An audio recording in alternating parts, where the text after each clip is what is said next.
Hello everyone. तर हा blog आहे आपल्या गुवाहाटी ट्रिप डे 1चा. तर त्यासाठी आम्ही रात्री 10 वाजता निघालो होतो आणि सकाळी 6 ते 7 वाजता गुवाहाटी स्टेशनला पोहोचलो आणि मग तिथून डायरेक्ट हॉटेलवरती रूम बघण्यासाठी गेलो. तर ही हॉटेलमधली रूम वगैरे आवडली म्हणून इथे स्टे करायचं ठरवलं.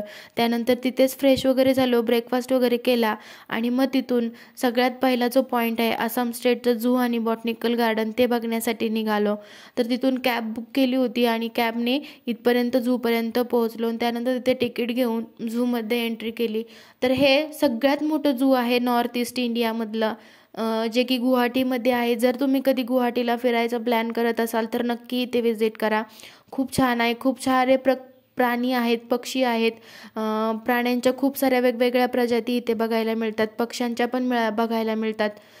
टायगर पण आहे, लायन पण आहे, खूप सारे प्राणी आहेत. तर याचा मी डिटेल ब्लॉग हा आपल्या यूट्यूब चॅनलवरती अपलोड केलेला आहे, फुल ब्लॉग. तर तिथे जाऊन नक्की तुम्ही बघा आणि जर तुम्हाला आवडला तर आपल्या चॅनलला नक्की सबस्क्राईब करा आणि इथे सुद्धा फॉलो करून जा. तर सगळं फिरत फिरत मज्जा केली आणि दुपार होऊन गेली होती सगळं झू बघत बघत. त्यानंतर भूकही खूप लागली होती म्हणून मग बार्बिक्यूमध्ये जेवण करण्यासाठी गेलो. मग तिथेच अद्वैतला मी दाल खिचडी खाऊ घातली आणि त्यानंतर गुवाहाटीचं जे सगळ्यात मोठं मार्केट आहे फॅन्सी बाजार तिथे गेलो. तर डे 2 मध्ये आपण कामाख्या टेम्पल बघणार आहे, तर नक्की कनेक्टेड राहा.